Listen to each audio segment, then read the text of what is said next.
Bienvenue à toutes et à tous pour un nouvel épisode de Au bord du ring. Et aujourd'hui, j'ai un invité un petit peu spécial parce que habituellement, j'ai l'habitude de recevoir des lutteurs, des catcheurs sur ce podcast. Alors, il a aussi son petit côté lutteur, mais la raison pour laquelle je le voulais aujourd'hui, c'est pour son côté promoteur, pour s'intéresser un petit peu au côté de promoteur dans le monde de la lutte.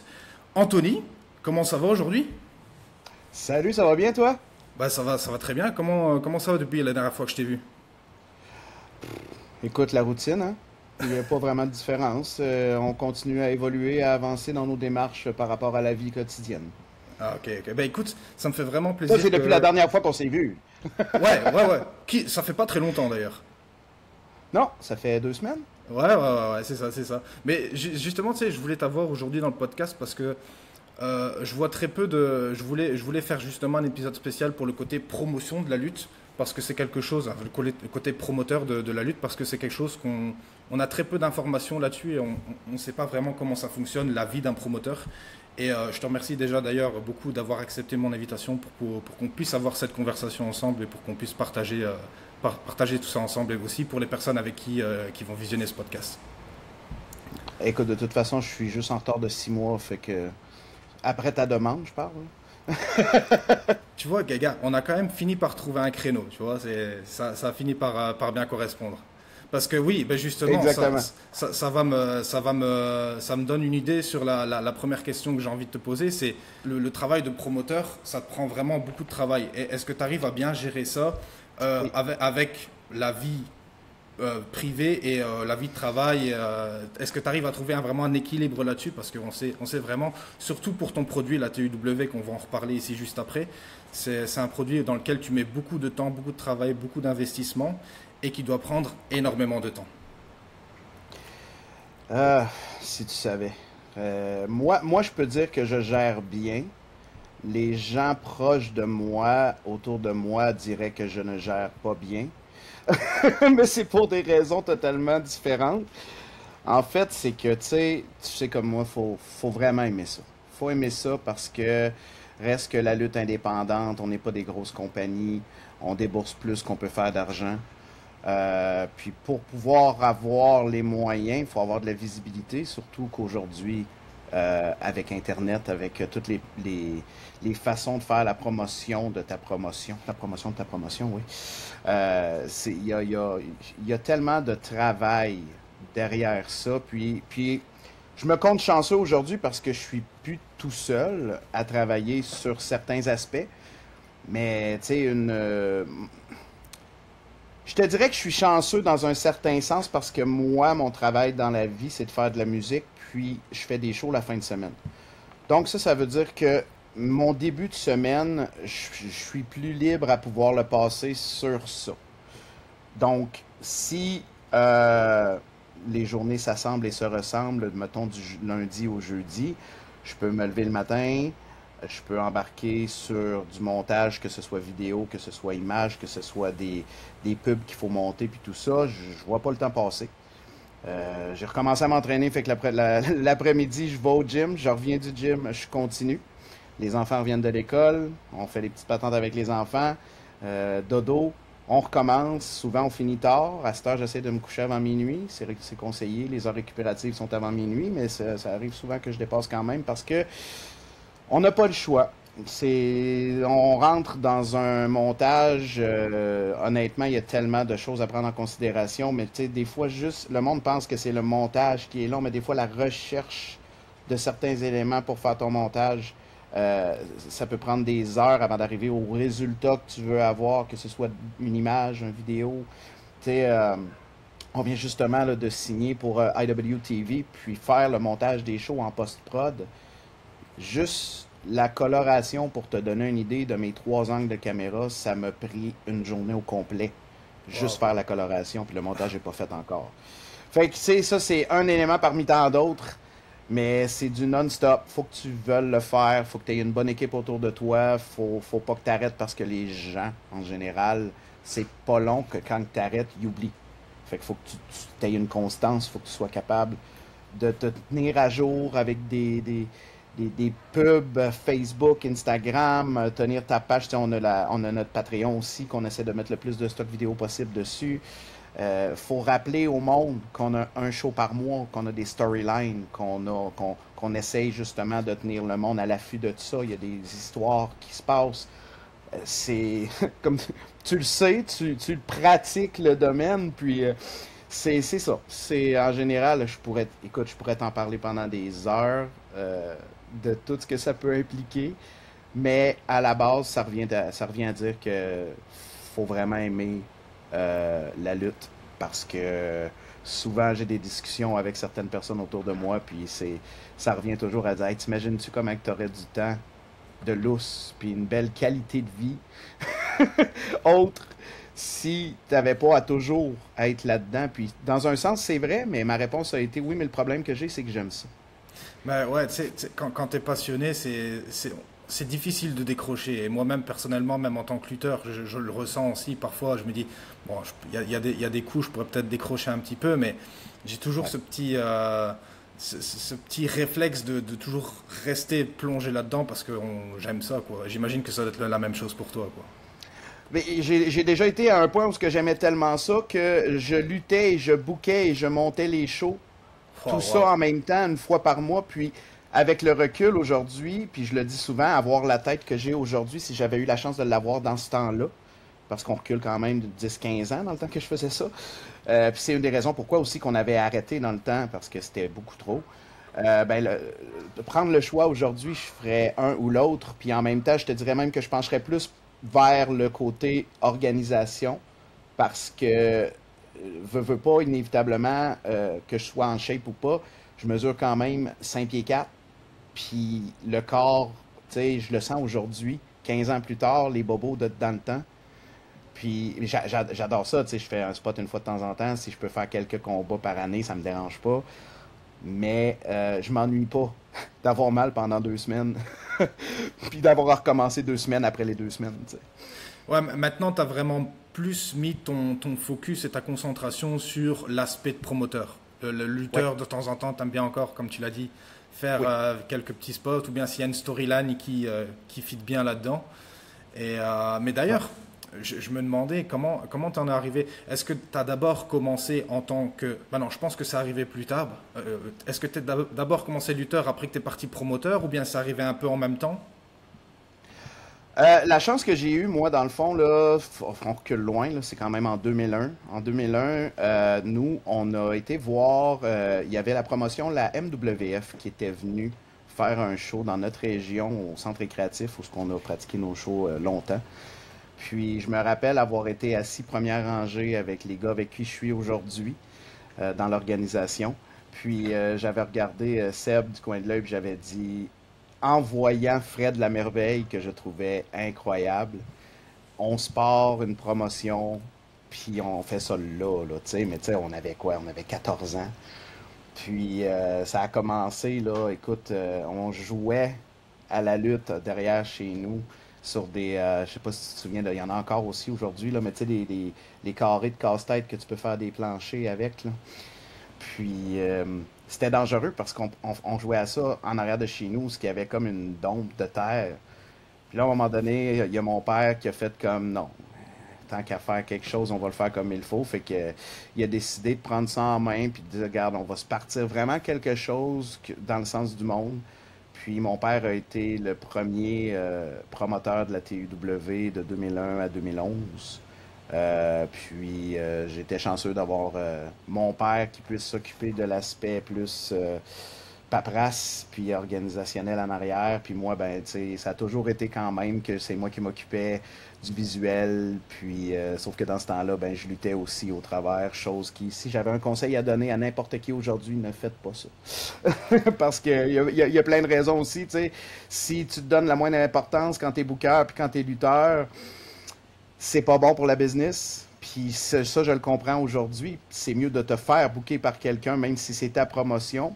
Puis de rester c'est de rester les deux pieds sur terre aussi, ce que j'ai toujours été. Puis c'est ça qui était difficile dans le temps parce que mine de rien, tu sais, j'étais jeune aussi et très naïf.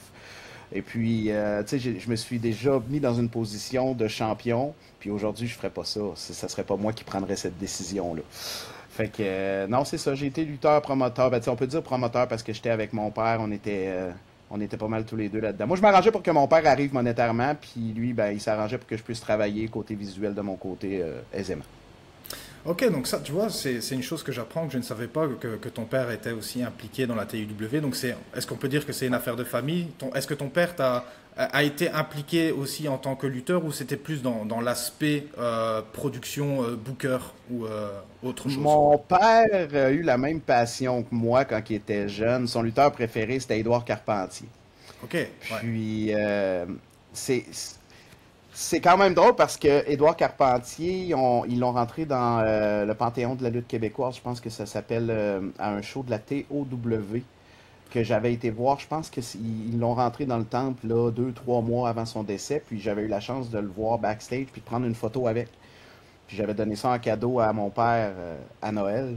Puis ça l'avait vraiment touché beaucoup parce que, tu sais, ça recule à quand même loin. Lui, dans son cas à lui, il faisait de la lutte avec ses amis dans une grange, puis il s'était mis des belles de foin, puis tout ça. Puis, tu sais, c'était vraiment plus pour le plaisir. Mon père a jamais eu de cours en tant que tel. Sauf que j'ai quand même eu la chance, vers 2009-2010, d'impliquer mon père dans une storyline avec moi où j'ai pu lutter contre mon père. Et Oh, j'ai pu cool. aussi un peu plus tard lutter en équipe avec mon père. Puis, tu sais, mon père, c'est un peu comme moi, il est musicien, fait qu'il y a le petit côté artistique, il l'a en dedans. Fait que, tu sais, côté acteur charismatique, tout ça, tu sais, il l'a. Fait que, tu sais, il fallait juste que je le dirige, puis que je lui explique un peu comment faire les choses. Mais le fait de travailler avec mon père, c'est plus facile que s'il avait travaillé avec quelqu'un qui connaît pas, tu sais. Mais ça fait des beaux souvenirs aujourd'hui. Encore aujourd'hui, on en parle parce que je joue un petit peu sur l'aspect, tu sais, justement le combat que j'avais eu avec lui contre lui, puis que je lui lançais. Fait, pour toutes les fois que tu m'as envoyé dans ma chambre, puis là, je savais que lui, il aimait pas les atémies, puis je pense que j'ai dû y en donner 25 dans le combat, puis je le sais que ça lui faisait mal, il aimait pas ça, tu sais. Il Puis, s'est pas vengé, il s'est pas vengé hein, à un moment donné. une couple de fois, tu sais, je lisais, tu sais, je faisais en sorte qu'il puisse me ramasser moi aussi pendant le combat, mais tu sais, c'est un beau souvenir encore aujourd'hui. On parle encore de super kick que j'y ai donné à la fin du combat, qui l'a vraiment, tu sais, mon père mettra pas ses mains, fait que tu sais, c'est un peu le Vince McMahon de la TUW, tu sais. Puis il était fait tough parce que c'est un beauceron, puis dans le temps, les beaucerons, ben ça se battait, fait qu'il est capable d'en prendre, tu sais, fait que j'y avais vraiment pogné en dessous du menton, mais on le voit très bien sur la caméra, même si dans ce temps-là, c'était pas HD ni 4K, que je l'ai assommé, là. Puis j'y ai cassé aussi 2 côtes dans dans ce combat-là. Il y a eu quelques blessures. Ouais, ben disons que ma descente du coude a vraiment été sur mon père. Il a peut-être pas bien réussi à la réceptionner ou quoi, ou peut-être que t'étais. Ben, tu sais, inévitablement, tu sais ce que c'est, tu sais, quand tu reçois quelqu'un de la troisième corde, tu sais comment placer tes bras, tu sais, mais sur le coup comme ça, des fois, tu sais, surtout quelqu'un comme mon père qui connaît pas ça, qui sait pas tout comment faire, je lui disais, tu sais, fais ça, place tes bras, puis tu vas voir, ça va être correct, puis tout ça, mais tu sais, t'as jamais été dans un ring, tu sais comme moi, après Ouais. 2, 3 minutes, là, tu sens la grosse pression, la grosse chaleur, ça te fait perdre un petit peu de concentration, puis là, tu sais, il fallait que je le lead, puis tout ça, puis là, à ce moment-là, il était juste à terre, puis il se disait, j'ai hâte qu'il l'ait fait, j'ai hâte qu'il l'ait fait, tu sais. Fait que je suis comme... Puis moi, tu sais, j'ai toujours prôné le fait que si tu fais quelque chose dans un ring, fais-le comme il faut, sinon fais-le pas. Fait que, tu sais, même moi, quand je faisais une descente du coude, ben, tu sais, tu verras jamais faire une descente du coude, les pieds tombent avant, c'était... Je veux que ce soit beau, tu sais. Fait Ouais. que j'étais... ça avait été très beau. Il avait souffert, c'était très beau. Ça en valait la peine dans un sens, même si on ne souhaite pas de mal, mais je veux dire, ça, pour le Absolument. spectacle, pour le spectacle ça a rendu comme c'était supposé rendre. Quoi. Mais Absolument. Puis, regarde, il est tellement content qu'on ait ça en souvenir ensemble, là.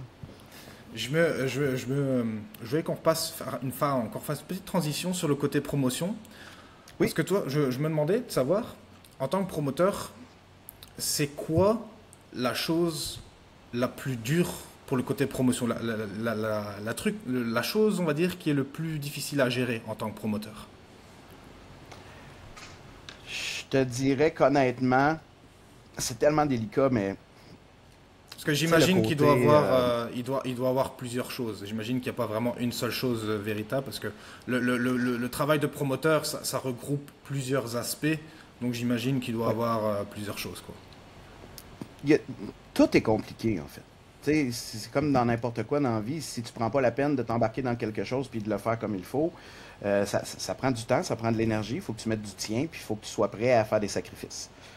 Ce qui est délicat puis dommage, je trouve beaucoup plus aujourd'hui que dans le temps où c'était mon père qui avait la promotion, c'est le côté euh, faut avoir de la visibilité pour pouvoir avoir du monde dans ta salle.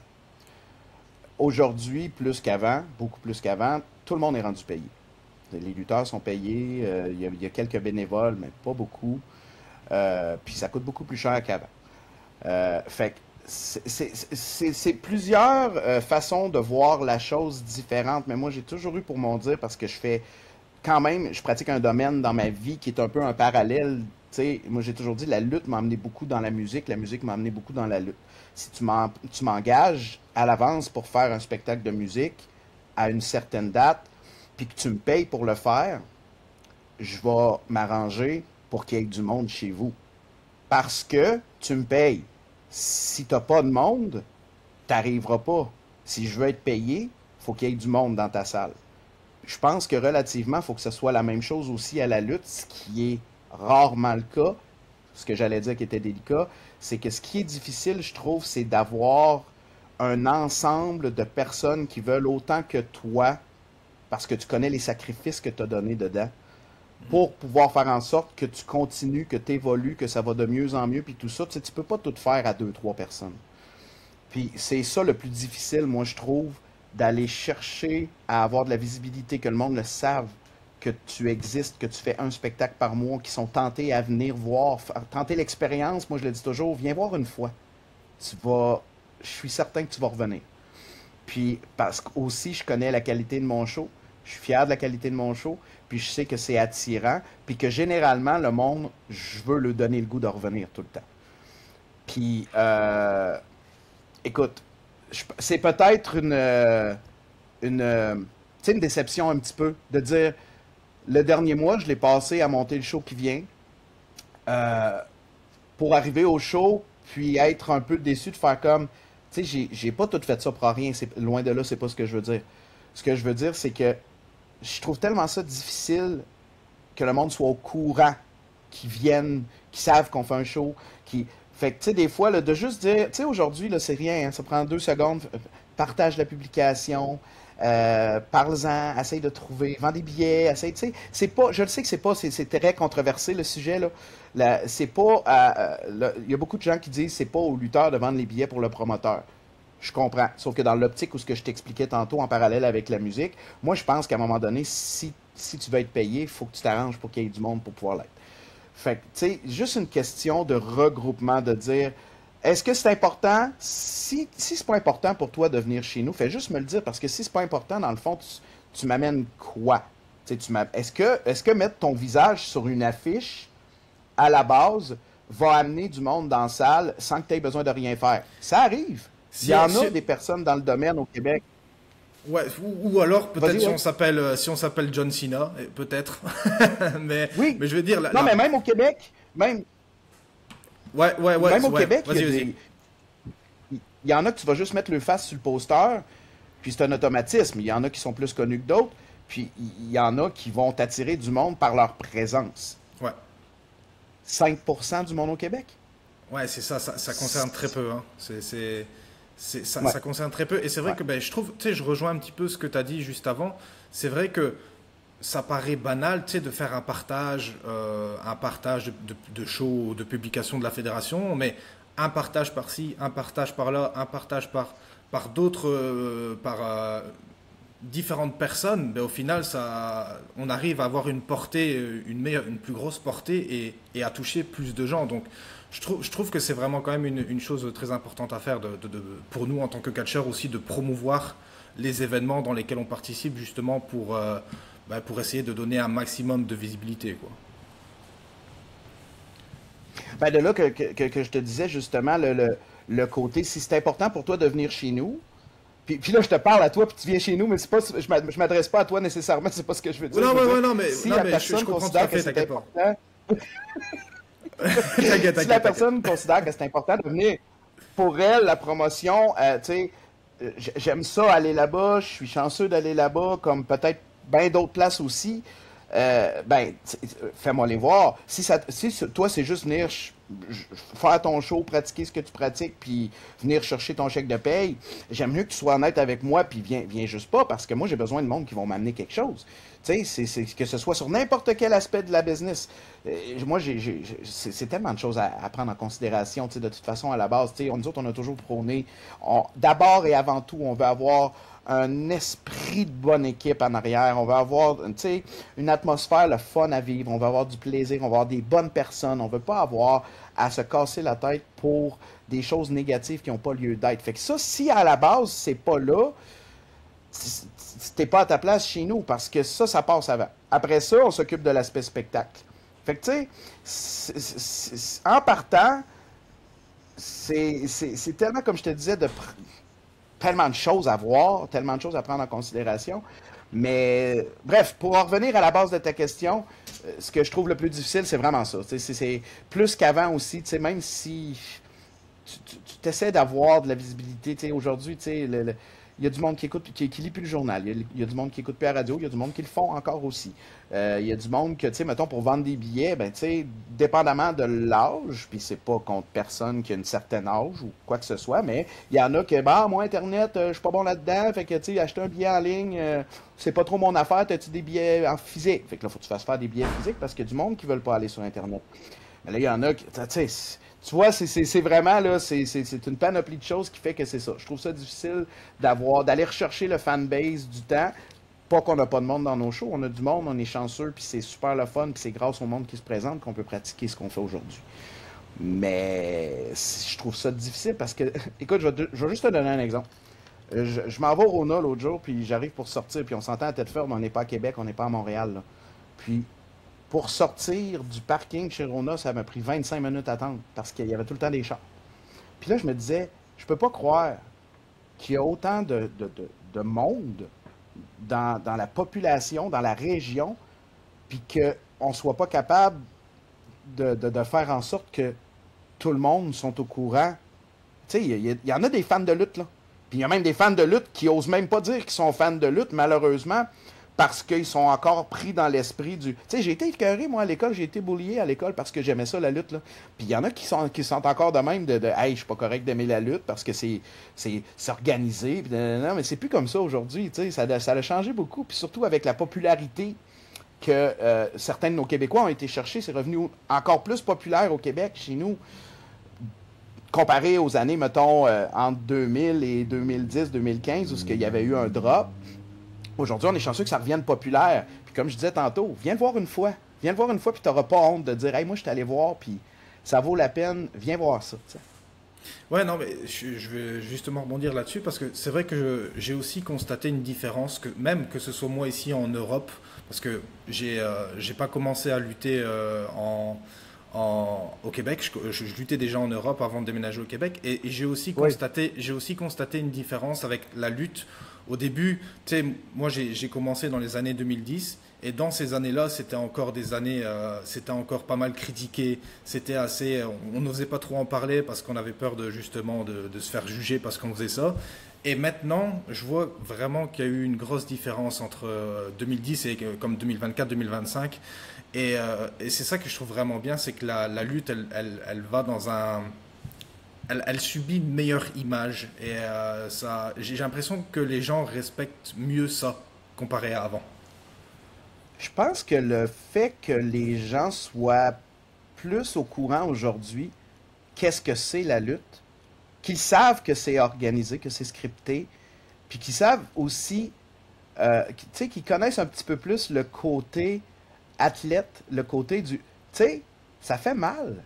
Ouais. Faut que tu sois en forme, faut que tu sois en shape, faut être exceptionnel pour être un lutteur. Puis j'exagère même pas en disant ça parce que, écoute, je vais te donner un exemple que je trouve relativement vrai. Prends quelqu'un comme Logan Paul, qui n'a jamais été lutteur de sa vie, mais qui à la base est un athlète exceptionnel, qui a été capable d'aller chercher un certain talent, qui est rendu dans le main roster de la WWE.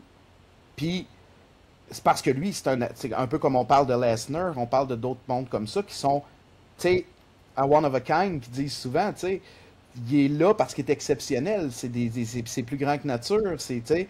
Puis même eux, tu sais, on arrête de lutter, quoi, dans quarantaine, cinquantaine max, parce que les corps sont finis. Puis il y a tellement de sacrifices qui ont été donnés au travers les années. Puis, tu sais, il y en a beaucoup, là, tu les vois aujourd'hui, là, ils sont en chaise roulante, ils sont en béquille, ils ont de la misère à marcher, ils sont penchés par en avant. Combien d'opérations Hulk Hogan a eu dans son dos?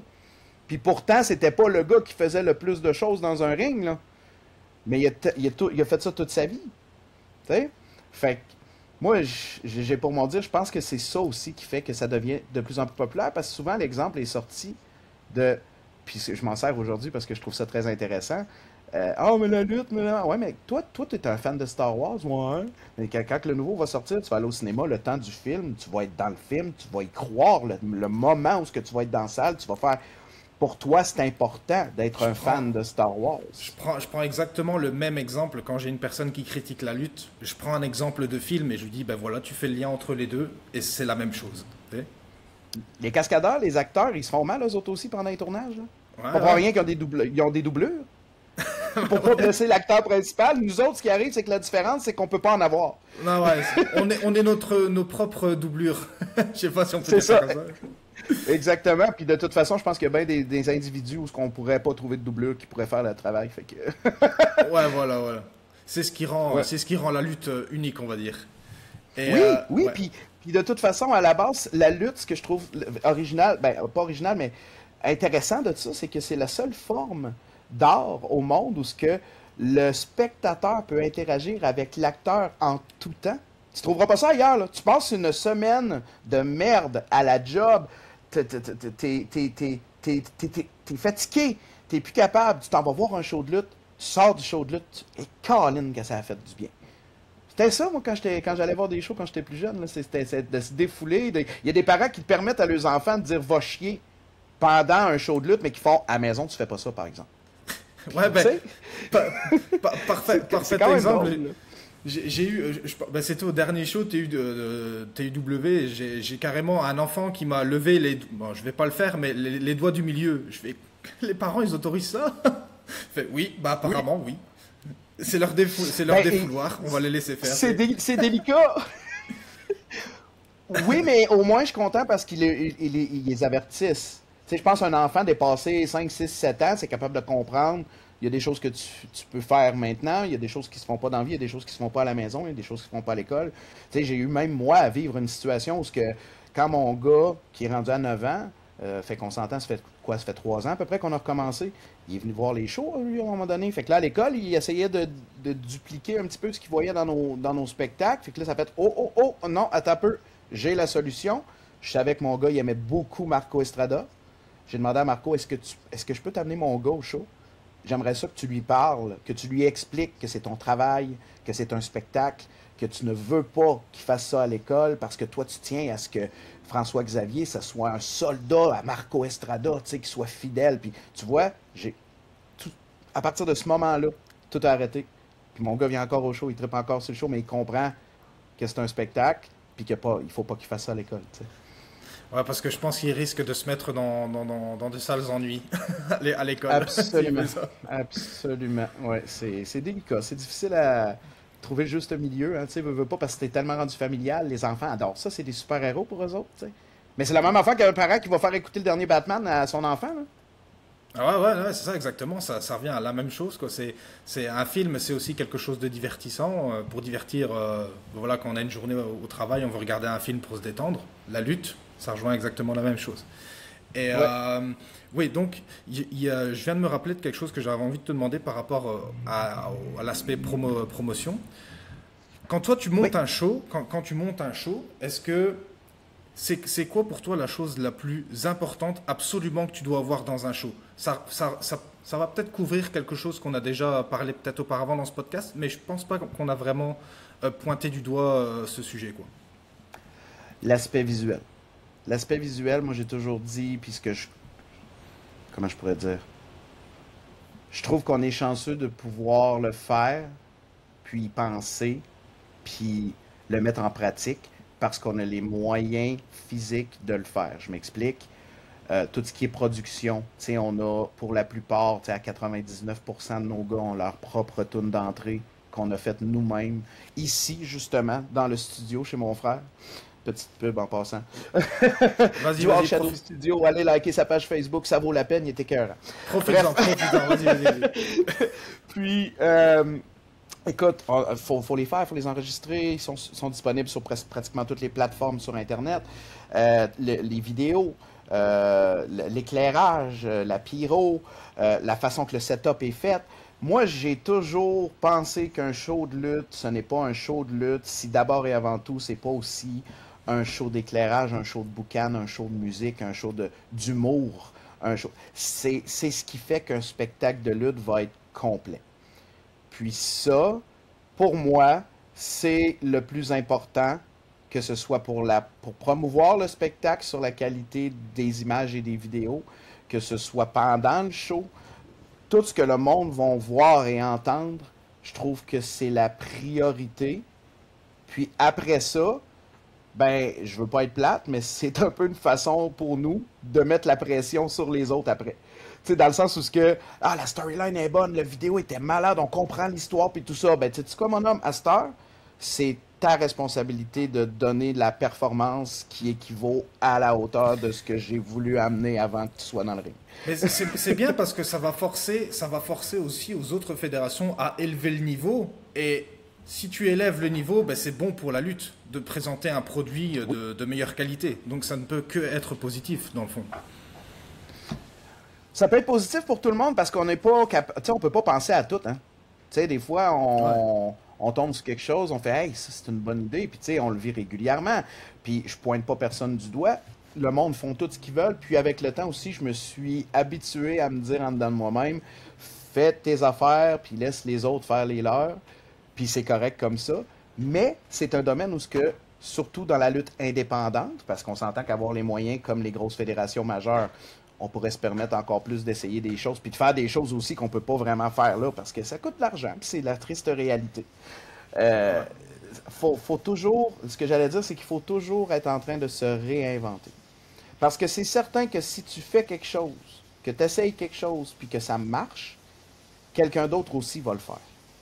Fait que, quand tu essayes, ok, tu fais, hey, ça a marché, puis tout ça, c'est inévitable qu'éventuellement, dans un futur proche, il va falloir que tu essayes de le faire différemment ou que tu essayes d'autres choses, puis que tu essayes d'élever ta barre un peu. Parce que c'est comme ça.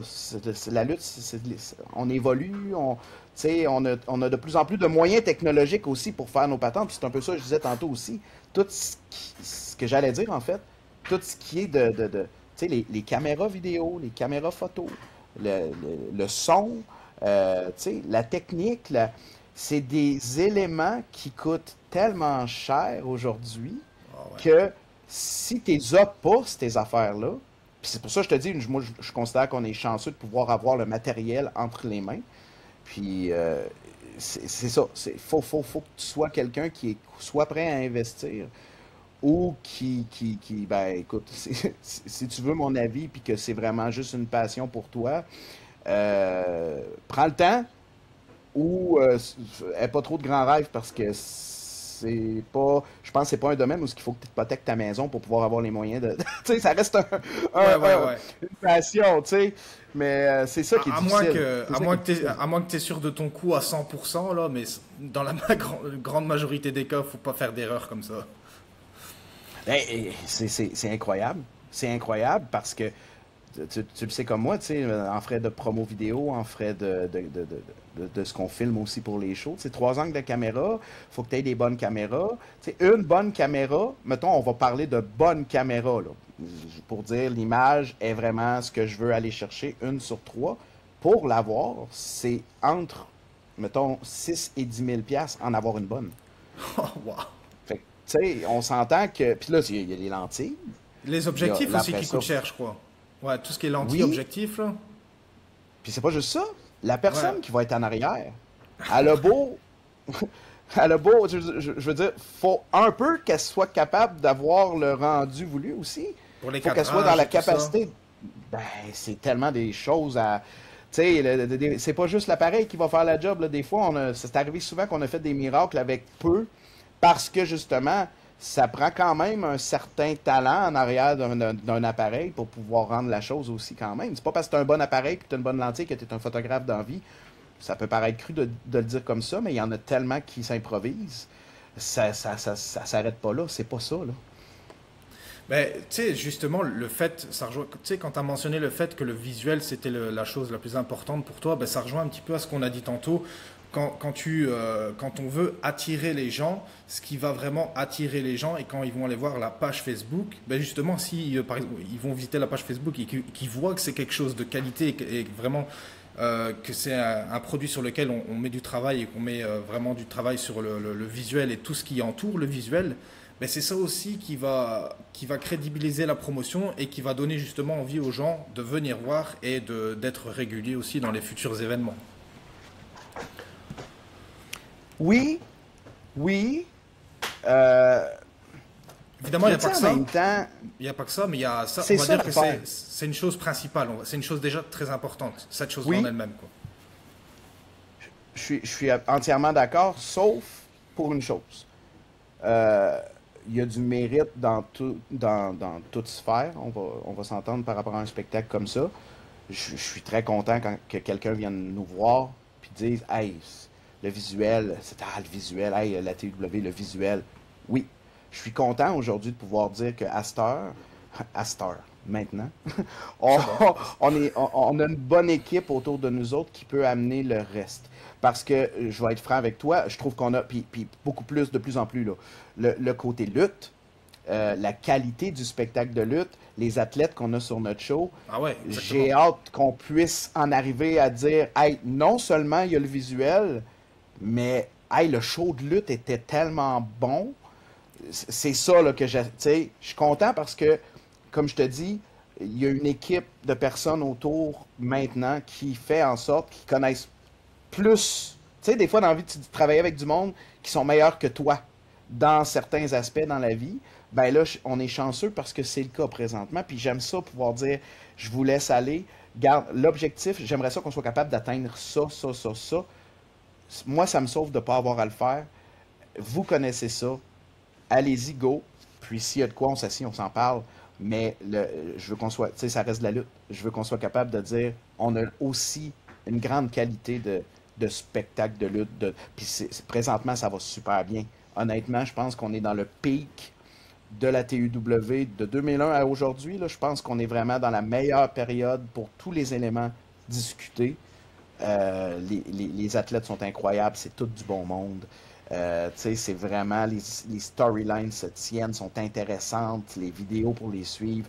Le côté lutte, là, ça en vient vraiment. Le jour où est-ce que quelqu'un va venir me voir pour me dire, même pas me parler du visuel, juste me dire, hey, moi, là, je suis un fan de lutte, puis votre show était vraiment écœurant, on va commencer à jaser plus, là.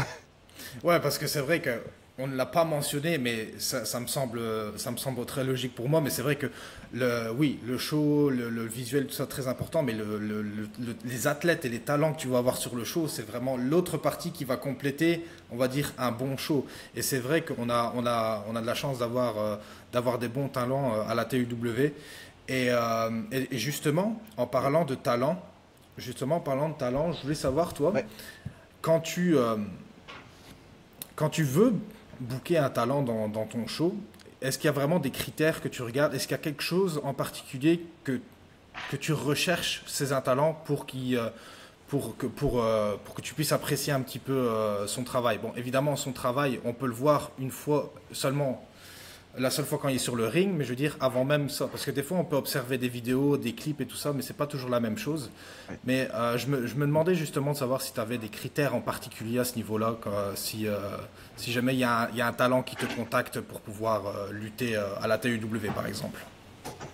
C'est sûr que tu le sais comme moi, dans le domaine, c'est rare qu'on ne connaît pas un individu.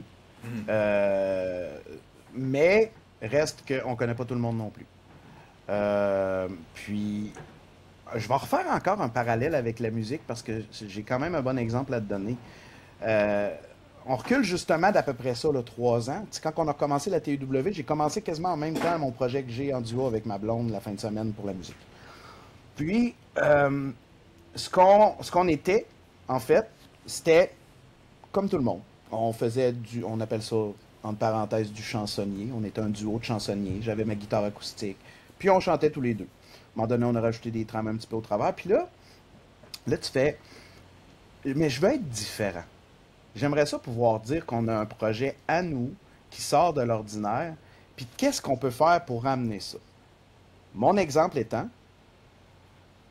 on retourne sur l'aspect lutte, c'est un peu ça que je recherche aussi. Quand que quelqu'un va venir me chercher d'une façon différente, que j'aurai pas l'impression que c'est du copier-coller. Ça peut être le personnage, ça peut être la façon que la personne est habillée, le charisme de la personne, le moveset. Ça peut être, écoute, quelque chose que tu n'as même pas pensé qui est original, puis là tu fais comme, wow, hey, ça fait en sorte que quand que je vais faire un show, ben, la personne qui va regarder le show à ce moment-là va avoir quelque chose de différent. Je te donne un exemple. J'ai commencé le montage du dernier show. Je suis juste au début, mais je l'ai commencé. Puis, on a eu au dernier show les Invincibles, qui sont nos champions, contre Fresh Air.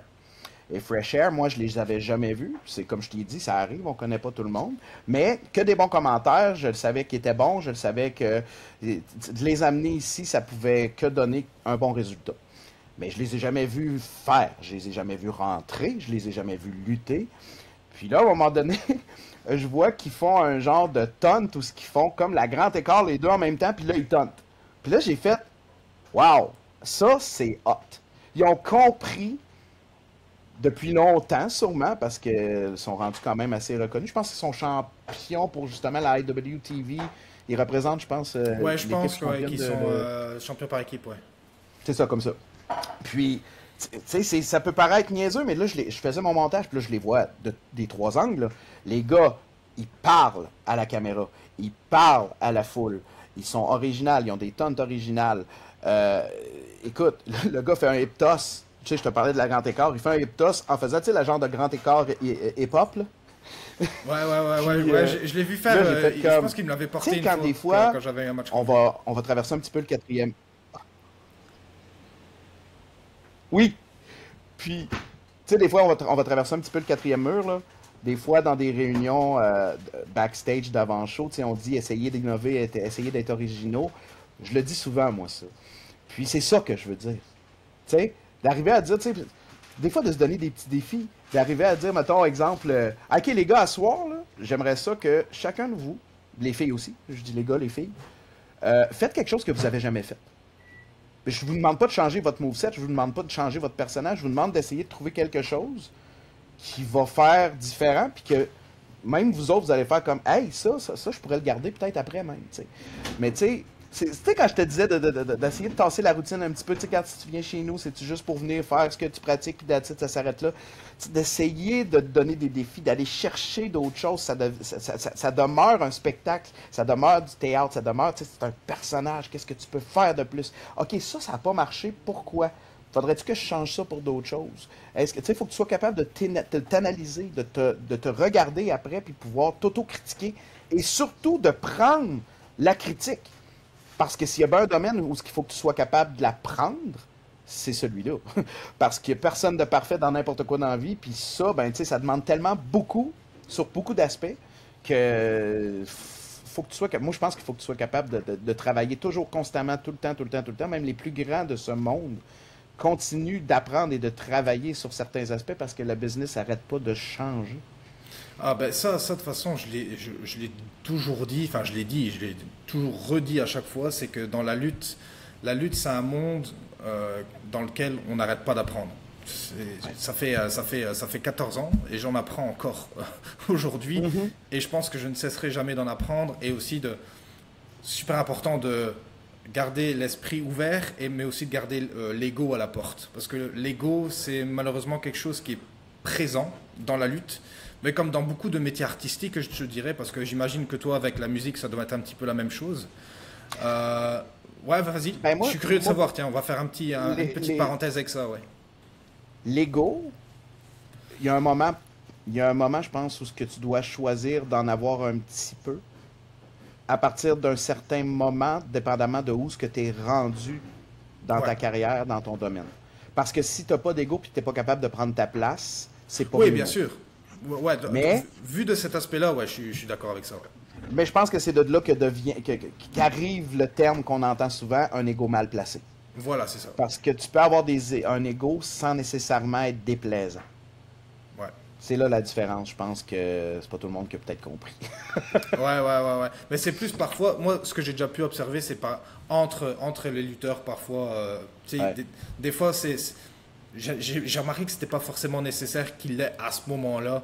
Et que par contre, l'ego, tu peux l'utiliser Ouais. aussi pendant le show. Si tu as un personnage en particulier un peu arrogant ou un peu provoquant, là, l'ego, il n'y a pas de problème, tu peux l'utiliser. Reste qu'à la base, tu le sais autant que moi. Tout le monde veut avoir la place de l'autre. C'est Puis ça. la Et il y a lutte, c'est aussi, ça. Hein. voilà justement, et ça me fait penser que la lutte, c'est aussi vraiment un gros monde où il y a beaucoup de concurrence. Il y a beaucoup de concurrence. Et il y en a qui n'ont pas C'est peur de marcher sur les pieds de l'autre pour pouvoir prendre sa place. Mais c'est comme je l'ai dit juste avant, c'est un monde de divertissement, c'est un monde artistique. Ça fait partie, on va dire, des côtés un peu moins positifs du business, quoi. Là, je pense qu'il y a des côtés comme ça partout, dans Ouais, tout. Sauf que faut se dire les vraies choses. Ça reste un monde de princesses. ouais, Puis exact. c'est la triste réalité. Puis c'est très plaisant de pouvoir, une fois de temps en temps, arriver à côtoyer du monde que pour eux, c'est aussi important l'autre personne que sa propre personne, parce qu'on s'entend à la base, ça reste une danse qu'on fait à deux ou à Hmm. plusieurs. Puis que c'est encore plus important qu'il arrive rien à l'autre qu'à nous-mêmes, parce que tu as la vie de la personne entre tes mains. Ah ouais, exact. Que ce soit sur le côté combat, que ce soit sur le côté qui est où, qui a quelle popularité, qui atteint quoi, qui est champion. Tu sais, on s'entend, on le dit, une ceinture ne fera pas le lutteur va faire la ceinture. Moi, j'ai toujours trouvé qu'une ceinture de lutte, ça fait partie du spectacle. Oui, tu as une certaine pression, tu as une responsabilité de représenter une compagnie quand tu es champion. Puis la raison pourquoi tu es champion, je veux pas être plate, buddy, mais c'est le booker qui a décidé que tu le sois. Ben ouais, c'est ça. Fait que Ben ouais. il y a des raisons pourquoi tu l'es. Tu Ouais. sors de l'ordinaire, tu as du talent, oui. Si lui, il veut pas, tu le seras pas. Tu sais? Puis il y a bien des éléments qui peuvent faire en sorte que tu vas l'être ou que finalement tu le seras pas. Puis ça revient à dire que, tu sais, dans la vie, si tu veux avoir une place, il faut que tu sois capable de la prendre, faut que tu sois capable d'avoir les atouts pour être à cette place-là. Sinon, il faut que tu sois capable d'accepter que toi, ta place n'est pas là, elle est peut-être ailleurs, mais que comme quand tu performes une chanson, un cover live dans la musique, si tu fais juste la petite tambourine, ben tant qu'à la faire, la petite tambourine, fais-la comme personne ne l'a jamais faite, du mieux que tu peux, pour que le monde se rappelle que c'était toi qui étais sa tambourine, même si tu faisais juste la tambourine. Ouais, ça a parfaitement du sens. Et d'ailleurs, tu sais, je viens de repenser à cette question parce qu'une fois j'ai eu une discussion, je change un peu de sujet. Je vais peut-être Oui, revenir sur l'autre, tu sais, je vais à gauche, à droite, je reviens toujours sur mes pas. je Mais te suis. j'ai déjà eu une discussion avec, par exemple, tu sais, des fans de lutte. Des fans de Ouais. lutte qui ne sont pas dans le business, qui regardent la lutte et qui me font comment le promoteur décide qui est le champion. Et je suis justement curieux d'avoir ton avis là-dessus. Hey boy! Euh, Ben, c'est pas juste le promoteur. Tu sais, quand je te disais tantôt qu'on s'entoure de gens sur certains aspects connaissent plus ça que toi, sont meilleurs que toi. C'est souvent un gros consensus de groupe. Je suis pas certain même, tu sais, je veux dire, va plus loin, là. Prends la plus grosse fédération au monde qui est la WWE, quand c'est pas juste une personne en arrière qui va décider que le prochain champion, Ah ouais, c'est c'est Jey certain. Uso. Ouais, ouais, Tu ouais, ouais. sais? Puis pourquoi que c'est Jey Uso? Tu sais, tu parles de fans et tu parles aussi de promoteurs. C'est le meilleur exemple présentement. Beaucoup de fans n'étaient pas d'accord que Jey Uso soit champion. Puis ça, c'est les fans, je te parle de fans qui connaissent c'est quoi la lutte. Puis tu sais, le côté en arrière, là. Ouais, moi, Euh, la personne qui m'avait posé la question, c'était plus fan occasionnel qui connaissait pas vraiment le business, quoi. ouais, ouais, c'est ça. Mais tu sais, en même temps, c'est parce que c'est tellement difficile de choisir un champion, puis nous autres, on n'a pas été vraiment gâtés par ça dans les 3 dernières années parce que on a eu plus que la moitié de nos champions qui, sont tombés champions, euh, soit ils se sont blessés, soit il est arrivé d'autres choses. Fait qu'il fallait toujours, OK, ben là, faut avoir un nouveau champion. Qui? Puis pourquoi? T'sais?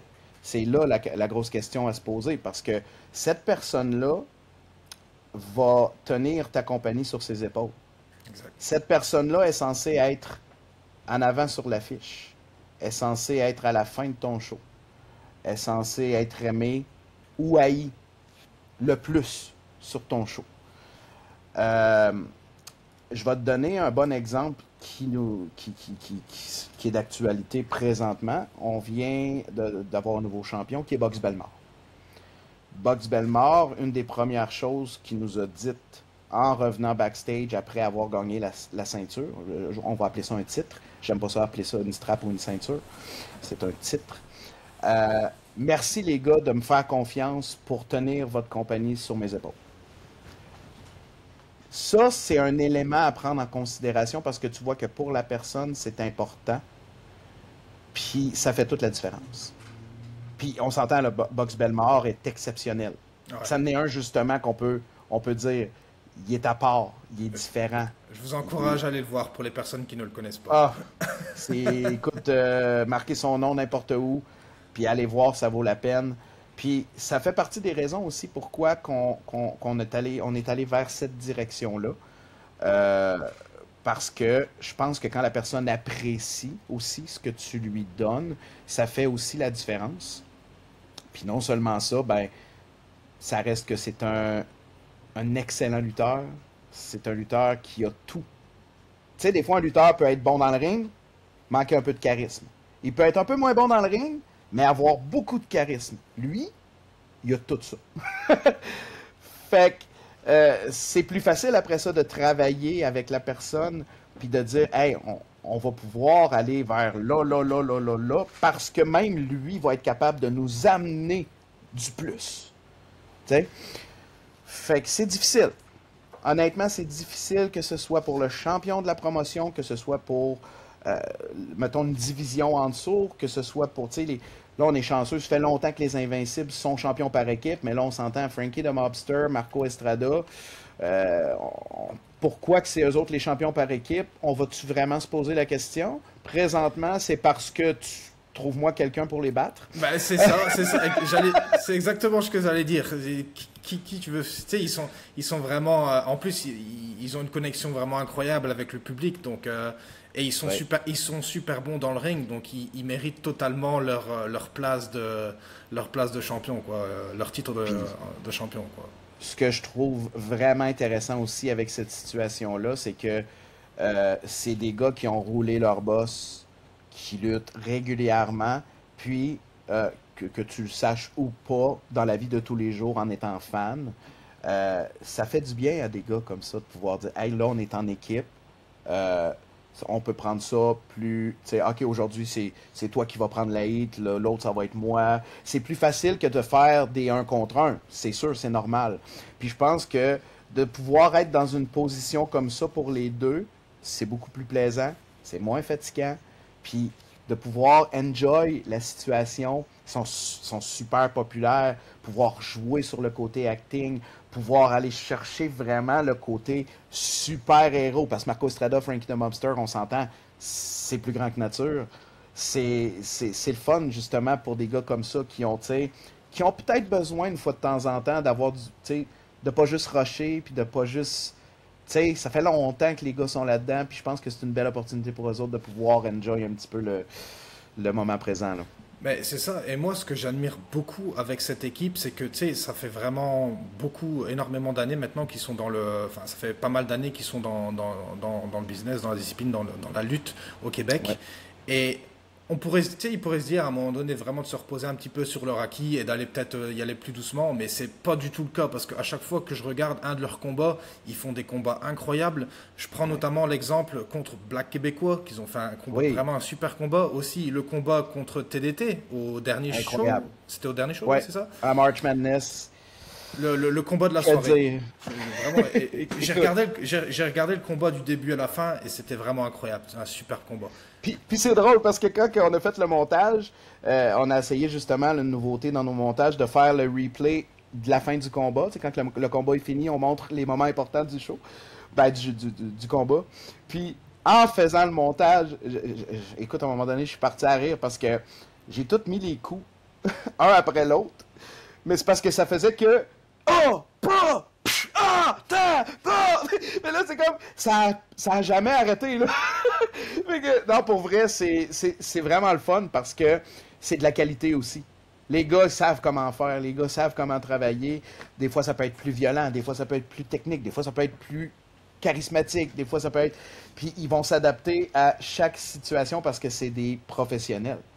Mais des professionnels, c'est ça qui est le fun de pouvoir apprendre de des gars comme ça chez nous, parce que des vrais professionnels dans la lutte au Québec, encore là, c'est quoi?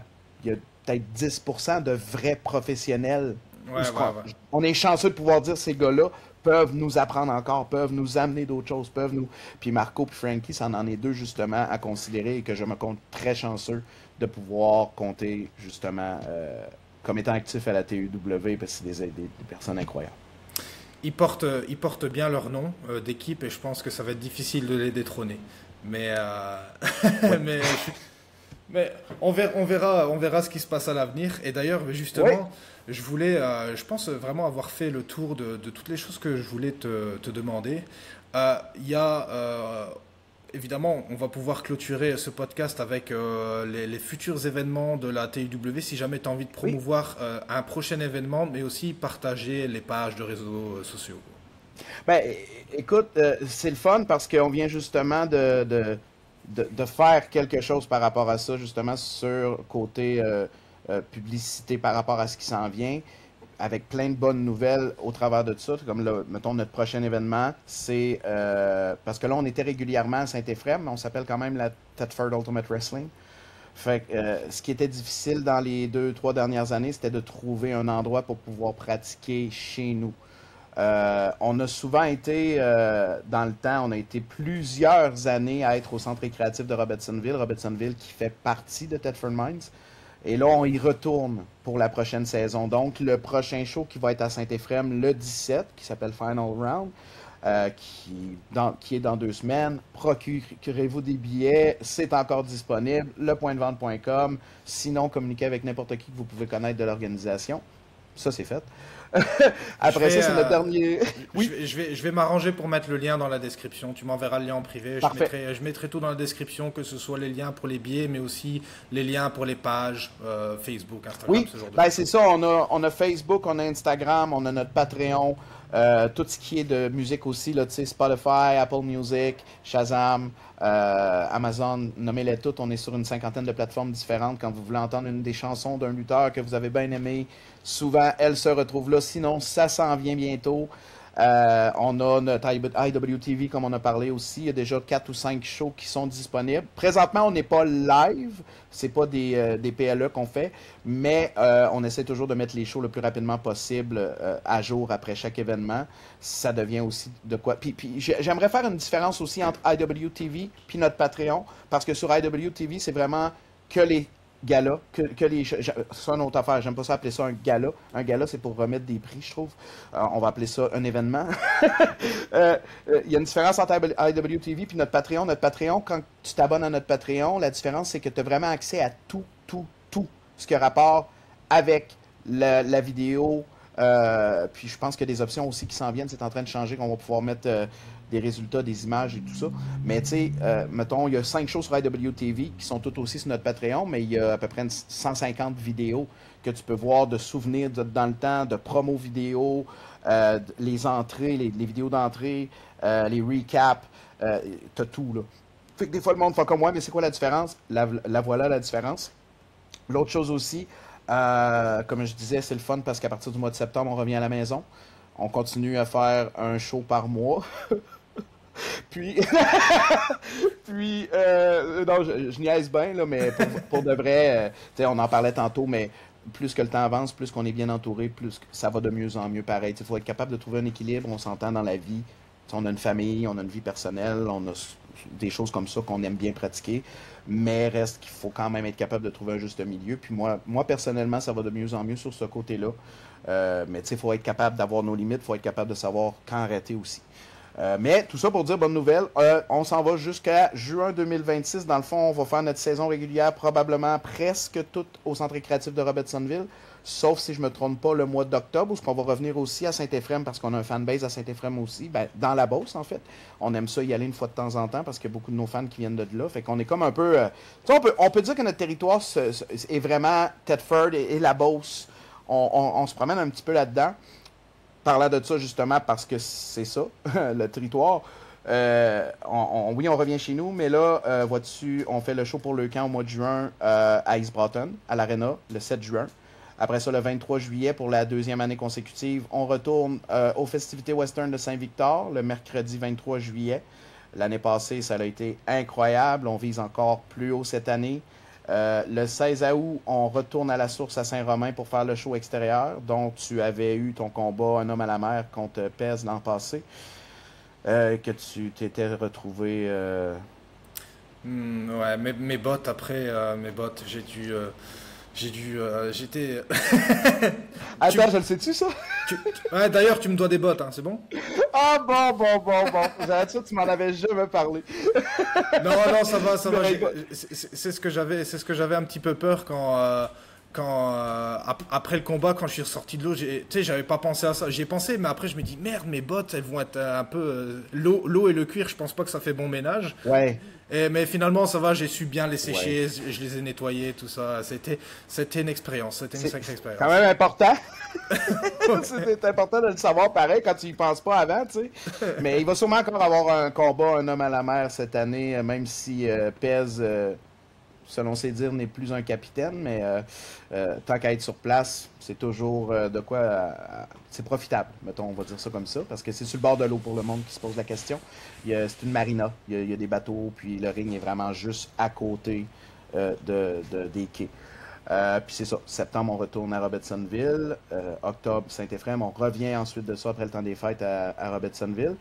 Puis, grande annonce aussi qu'on est vraiment fiers de pouvoir commencer à parler tranquillement pas vite parce qu'on veut vraiment s'y prendre d'avance pour réaliser ce projet-là. Juin 2026, le 6 juin 2026, on a appelé ça le gros show parce qu'on voulait trouver une façon que ça se parle facilement, d'une bonne façon. Hey, vas-tu voir le gros show? Oh, ouais, je vais être là, un gros show, pis tout. Puis on fait ça au Centre Mario Gosselin, l'Arena de Thetford, qui est une arena super belle, qui peut accueillir tellement de monde. Ça va probablement, en tout cas, le projet qu'on a avec ce show-là, c'est de faire le plus gros show que la TUW a jamais fait. Puis ça va être quelque chose. On a un an pour le monter. C'est un gros projet. Mais il y a beaucoup de gros projets, je pense, qui s'en viennent. Tu sais, déjà, cet été, je veux dire, on a PCO qui revient le 17. On a Rhino qui va être là pour le show à Leucan le 7 juin à East Broughton à l'Arena. Quand je te disais, ça va de mieux en mieux. Les projets sont bons. On travaille bien, je pense. Je suis vraiment content là, de ce qu'on arrive à réaliser malgré les obstacles, malgré le travail que ça demande. C'est un peu ça que je dis ces temps-ci. Moi, oui, c'est difficile, mais le résultat est tellement... Je suis fier, je suis tellement satisfait, je suis tellement fier du monde qui travaille autour de moi, de l'équipe qu'on est. Il ne faut pas oublier, on est quand même trois têtes dirigeantes originales du début de la TUW dans le début des années 2000. Moi, Michel, Seb, Pez dans le fond, puis Brainscan de son ancien nom, Seb. Puis c'est des gars qui se donnent beaucoup aussi. On a toutes nos forces, puis on travaille fort, puis je pense que si on fait pas tout ça pour rien, en souhaitant que l'avenir puisse nous amener un petit peu d'évolution, puis que du positif au travers de tout ça. Écoute, je suis sûr que tout ça, ça va aller de manière positive et que je pense que l'évolution va bien se faire au fur et à mesure de temps. En tout cas, c'est tout le mal que je te souhaite. Que tout ça aille bien et que ça continue d'évoluer. D'ailleurs, Évidemment, je l'ai peut-être dit avant dans ce podcast, mais j'encourage vraiment les gens à aller voir, à cliquer sur les liens qui seront dans les descriptions pour aller montrer votre soutien, mais aussi tout simplement, si vous ne connaissez pas le produit, à juste aller visionner, regarder un petit peu qu'est-ce que la TUW, et croyez-moi, vous n'allez pas être déçus. Anthony, merci beaucoup à toi d'avoir partagé ce moment avec moi. Merci à toi, merci à toi. Moi, ça faisait assez longtemps qu'on s'en parlait, puis ça a donné que c'est bon que ça a été repoussé un petit peu parce que là, on peut parler vraiment des développements qui viennent d'arriver, qui sont l'aboutissement de plusieurs choses quand même, tu sais. Puis de toute façon, tu sais, je veux dire, t'invites le monde à venir voir, mais faut pas que tu oublies qu'à la base, il y a Björk sur le show, fait que tu peux pas manquer ça. Björk est toujours là présent sur le show. D'ailleurs, il y sera pas le mois de mai, mais au mois de juin. Oui, absolument. Parce qu'en ce moment, je suis coincé en... Ah, non, coincé, ça sonne vraiment péjoratif. Je suis en vacances en Belgique. On va prendre quelques vacances, revoir la famille, tout ça. Je te paye le gaz. Ah, cool. Est-ce que c'est OK si je prends en première classe? Ouais, non, il n'y a pas de problème. Comme je te dis, moi, à la base, faut que Björk soit là. Fait que j'ai bien l'impression que le mois de mai, écoute, va falloir oublier ce show-là. Ça marchera pas. Bah écoute, si tu veux, on peut trouver un arrangement. Je vais prendre un billet d'avion, première classe. On s'arrange une fois que le podcast sera coupé. On organisera ça, mais soyez pas déçus si Björk n'est pas là le 17. On verra si on a de l'argent dans la cagnotte pour l'avion. C'est ça, exactement. Mais non. Non, pas assez. Mais écoute, vraiment, merci à toi, c'était vraiment un super moment. J'ai appris des choses aussi. C'est ça que j'aime avec ce genre de podcast. Apprendre des choses, oui. Mais aussi faire apprendre des choses ou faire découvrir des choses aux personnes qui vont regarder ce podcast. D'ailleurs, n'oubliez pas, pour les personnes qui vont regarder ce podcast, de liker, partager et de vous abonner. Et quant à moi, je vais vous dire à la prochaine pour une nouvelle vidéo.